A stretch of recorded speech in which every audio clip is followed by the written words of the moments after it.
안녕하세요. 할머니의 그림책 이야기입니다. 모니카 페트글, 안토니 보라틴스키 그림 행복한 청소부 읽어보겠습니다. 출판사는 풀빛 출판사입니다. 앞표지는 이렇게 아저씨가 청소하는 아저씨가 행복해 보이는 얼굴을 하고 표정을 짓고 있습니다. 뒷표지는 이렇게 되어 있습니다. 그 표지판 청소부 아저씨는 행복했어요.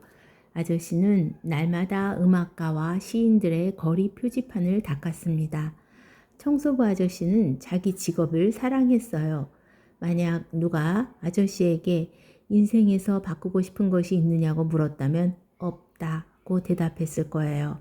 어느 날 한 엄마와 아이가 아저씨의 파란 사다리 옆에 멈추어 서지 않았더라면 계속 그랬을 거예요.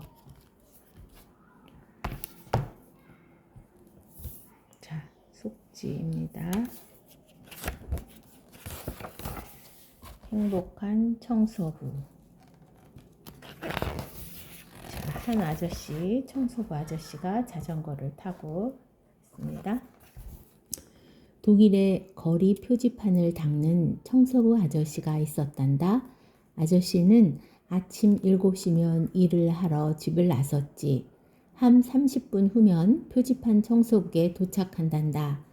아저씨는 유리창 너머 수희 아저씨에게 인사하고 탈의실로 들어갔어. 탈의실에서 파란색 작업복으로 갈아입고 파란색 고무장화를 신고 비품실로 건너가 파란색 사다리와 파란색 물통과 파란색 솔과 파란색 가죽천을 받았어. 아저씨가 이 청소 도구들을 한데 꾸릴 때 다른 청소부 아저씨들도 자기 도구를 챙겼지. 서로 이런저런 이야기를 나누면서 말이야. 그런 다음 다들 자전거 보관실에서 파란색 자전거를 꺼내 타고 청소국 문을 나섰단다. 표지판 청소부들이 자전거를 타고 떠나는 모습은 정말 볼만했단다. 마치 커다란 파란 새들이 떼지어 둥지를 떠나는 것 같았어. 아저씨 셋이 이렇게. 내가 지금 이야기하는 청소부 아저씨는 몇 년 전부터 똑같은 거리에 표지판을 닦고 있었어. 바로 작가와 음악가들의 거리야. 바흐 거리, 베토벤 거리, 하이든 거리, 모차르트 거리, 바그너 거리, 핸델 거리, 쇼팽 광장, 괴테 거리, 실러 거리, 슈토름 거리, 토마스만 광장, 그릴 파르처 거리, 브레이트 거리, 게스트너 거리, 잉게보르크 바흐만 거리, 마지막으로 비렐름 부슈 광장. 거기까지가 아저씨가 맡은 곳이야. 표지판은 말이야, 닦아놓았다 싶으면 금방 다시 더러워지지. 그러나 훌륭한 표지판 청소부는 그런 일에 기죽지 않아. 더러움과의 싸움을 포기하지 않는 거야. 내가 이야기하고 있는 청소부 아저씨는 정말 훌륭했어. 아저씨가 맡은 거리 표지판은 깨끗할 뿐만 아니라 새 것처럼 보였어. 다른 청소부들도 진심으로 아저씨가 최고라는 걸 인정했단다. 표지판 청소부 반장과 청소국 국장도 이따금 아저씨 어깨를 툭툭 건드리며 잘하십니다 라고 칭찬했어. 굴루크 거리입니다. 이렇게 해야 되나? 아저씨는 행복했어. 자기 직업을 사랑하고 자기가 맡은 거리와 표지판들을 사랑했거든. 만약 어떤 사람이 아저씨에게 인생을 바꾸고 싶은 것이 있냐고 물었다면 없다라고 대답했을 거야. 어느 날 한 엄마와 아이가 파란색 사다리 옆에 멈추어 서지 않았더라면 계속 그랬을 거야. 엄마, 저것 좀 보세요. 글루크 거리래요. 아저씨가 막 닦아놓은 거리 표지판을 가리키며 아이가 외쳤어. 저 아저씨가 글자의 선을 지워버렸어요. 어디 말이니? 엄마가 깜짝 놀라 위를 쳐다보며 물었어. 저기요, 굴루이크 거리라고 해야 하잖아요. 독일어로 굴루크는 아무 뜻이 없지만 글루이크는 행복이란 뜻이 있거든. 엄마가 대답했어. 그렇지 않아. 글루크가 맞단다. 글루크는 작곡가 이름이야. 그 이름을 따서 거리 이름을 붙인 거란다. 버스 한 대와 트럭 두 대가 덜커덕거리며 지나갔어. 그 바람에 엄마의 목소리가 묻혀버렸어. 다시 조용해졌을 땐 엄마와 아이는 이미 그 자리를 떠나고 없었어.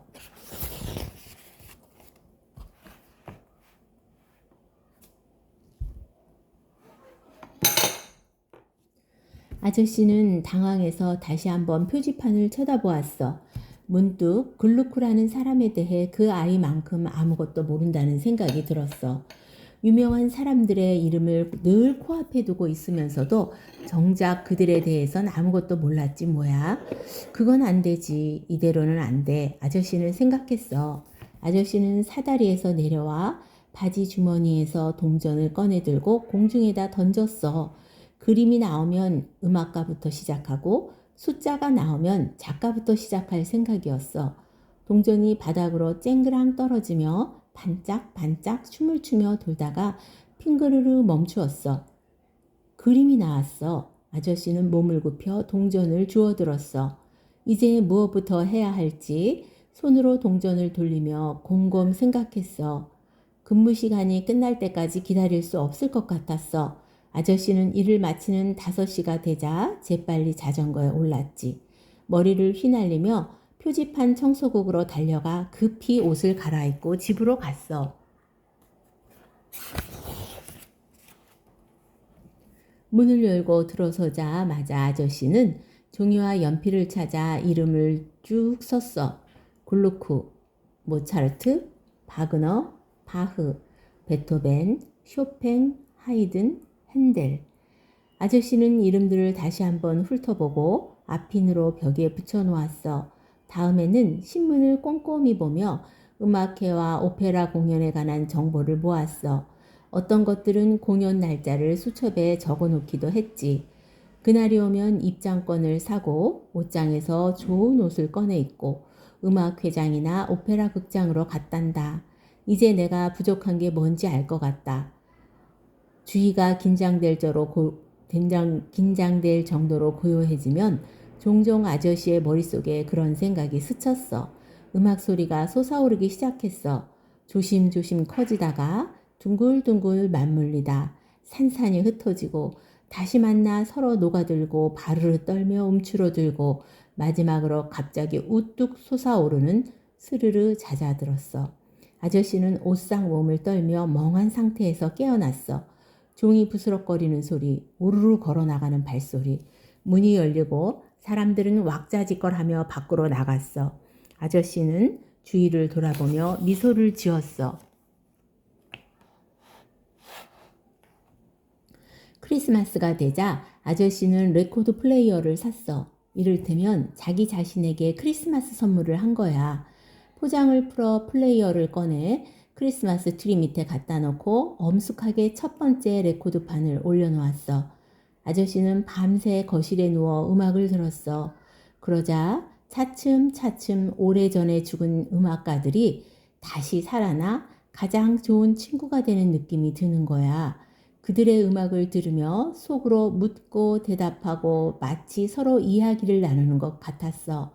아저씨는 일을 하면서 머릿속에 간직한 가락을 나지막이 휘바람으로 불렀어.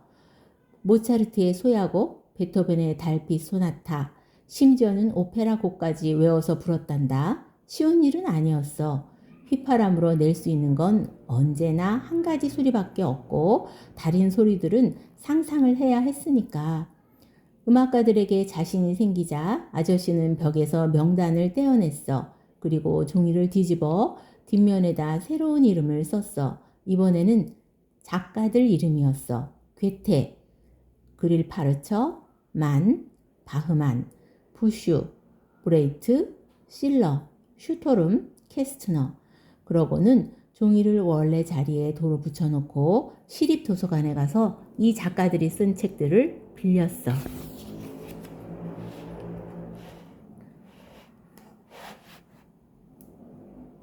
몇 주가 지나자 도서관 직원이 아저씨를 알아보고 친절하게 인사를 건넸어. 아저씨는 도서관 최고의 단골 손님이 되었거든. 아저씨는 전엔 한 번도 들어보지 못한 말들을 자꾸만 만나게 되었어. 어떤 말은 무슨 뜻인지 이해되었지만 어떤 말은 이해되지 않았어. 그래서 무슨 뜻인지 알게 될 때까지 되풀이해서 읽었어. 저녁이면 저녁마다 아저씨는 책 속의 이야기들에 잠겨 있었어.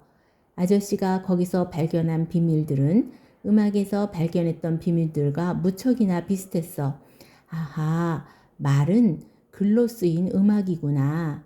아니면 음악이 그냥 말로 표현되지 않은 소리의 울림이거나 아저씨는 생각했어.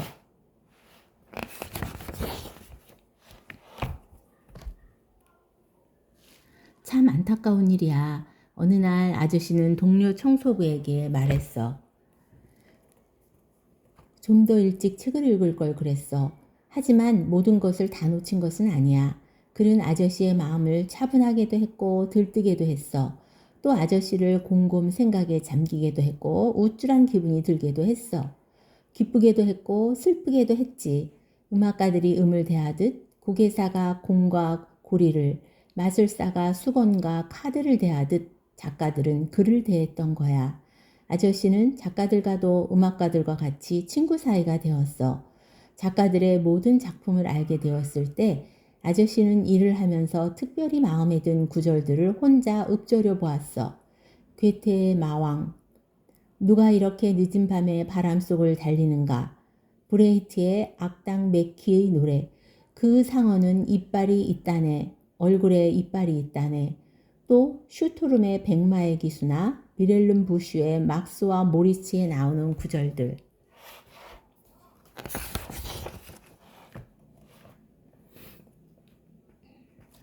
이렇게 아저씨는 멜로디를 휘파람으로 불며 시를 읊조리고 가곡을 부르고 읽은 소설을 다시 이야기하면서 표지판을 닦았어. 지나가던 사람들이 그것을 듣고는 걸음을 멈추었어. 파란색 사다리를 올려다보고는 깜짝 놀랐지. 그런 표지판 청소부는 한 번도 만난 적이 없었거든. 대부분의 어른들은 표지판 청소하는 사람 따로 있고 시와 음악을 아는 사람 따로 있다고 생각하지 않니? 청소부가 시와 음악을 알 거라고는 상상도 못하지. 그런데 그렇지 않은 아저씨를 보자 그들의 고정관념이 와르르 무너진 거야. 그들의 고정관념은 수채통으로 들어가 타버린 종이 조각처럼 산산이 부서졌어.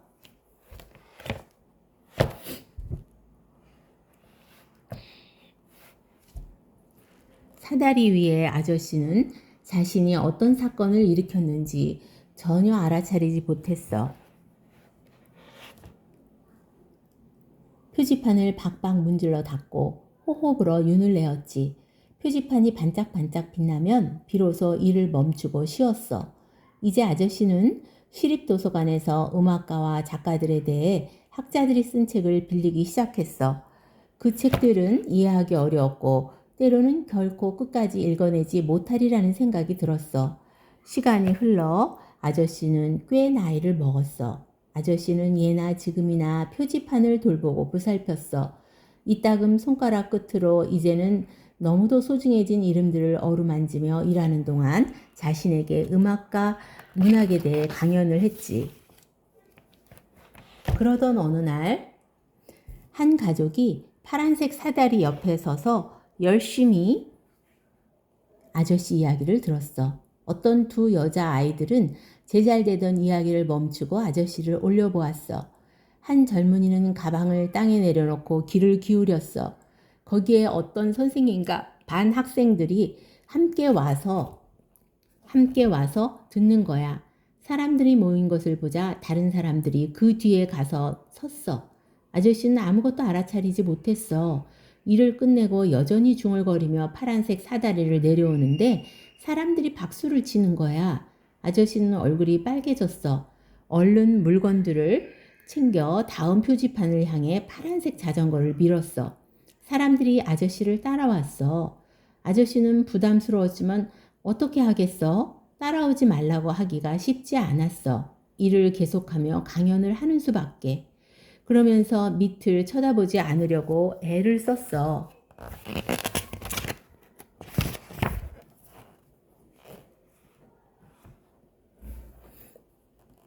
시간이 거북이처럼 기어갔어. 비렐름 부슈 광장의 교회 시계가 마침내 5시를 가리키자 아저씨는 휴 안도의 한숨을 쉬었어. 아저씨는 몸을 날리듯 자전거에 올라타고 그곳을 떠났어. 다음 날 아침 사람들은 벌써 바흐 거리에서 아저씨를 기다리고 있었어. 아저씨는 너무 놀라 딸꾹질이 나왔어. 아저씨는 숨을 멈추고 천천히 10가지 센 다음 파란색 사다리로 올라가 첫 번째 표지판을 닦으며 새 강연을 시작했지. 사람들은 아저씨 발꿈치에 바싹 붙어 있었어. 아저씨가 마지막 표지판을 청소하고 마지막 말을 끝내자 사람들은 웅성웅성 칭찬의 말을 주고받았어. 아저씨는 도망치듯 자리를 떠났고 사람들도 뿔뿔이 흩어졌어. 이제 아저씨는 다른 사람들을 생각해야 한다는 걸 깨달았어. 그래서 더욱 열심히 준비를 했어. 웃음거리가 되고 싶지 않았거든. 점점 더 많은 사람들이 강연을 들으러 왔고 점점 더 빽빽하게 파란색 사다리를 에워쌌어. 아저씨는 표지판에서 표지판으로 옮겨가며 사다리를 올라갔다 다시 내려왔지만 이제는 사람들에게 신경 쓰지 않았어.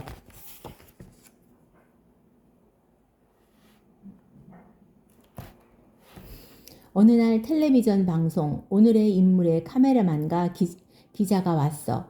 그들은 일하는 아저씨를 찍고 이것저것 질문을 했지. 아저씨는 밤새 유명해졌어. 이제 모든 것이 온통 뒤죽박죽 되었어. 가는 곳마다 아저씨의 사인을 받으려는 사람들이 진을 쳤어. 편지들이 커다란 자루에 가득 찰 만큼 집으로 날아왔어. 표지판 청소부 반장과 표지판 청소국 국장은 아저씨에게 칭찬을 늘어놓으며 꽃다발을 건네주었어. 아저씨 때문에 표지판 청소국의 위신이 높아졌거든. 4군데 대학에서 강연을 해달라는 부탁이 왔어.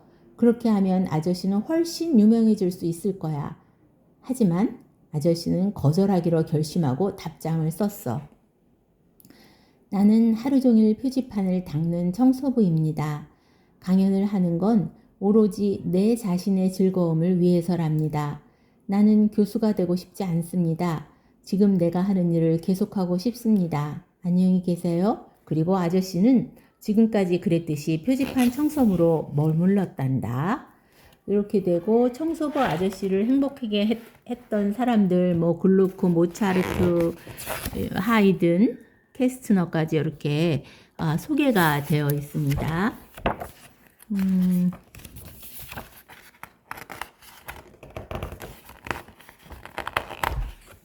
소개가 되어 있고요. 행복이 무엇이라고 생각하시나요? 행복의 정의는 다양할 수 있습니다. 현재에 집중하는 것, 열심히 하는 것, 조금씩 성장하는 것 등등 여러 가지 이야기들을 하는데요. 저는 운칠기삼이라고 들어봤는데요. 젊을 때부터. 우리에게 7이라는 것들은 뭐 이 운칠기삼에 의하면 7이라는 거는 나에게 주어지는 여건들이죠. 내가 선택할 수 없는, 내가 선택하지 않은, 내가 원했던 것이 아닌 여러 가지 여건들. 그 다음에 그 안에서 3이라는 행복은 찾아야 되는 거라고 생각합니다. 각자 알아서. 주어진 여건을 거부하거나 내가 어떻게 해보려 한다면 힘들어지겠죠. 그 여건을 수용하고 그 안에서 웃을지 찡그릴지 같은 것은 내가 할 수 있는 선택일 수 있을 것 같아요. 매 순간 그 순간에 필요한 일이면서 그리고 또 내가 할 수 있는 일들을 즐겁게 해나간다면 현재에 집중한다고 말하나요? 까르페 디엠이라고 말들 하죠. 어떨까요? 행복은 주어지는 것이 아니라 만들어 나가는 것이라고 할 수 있을까요?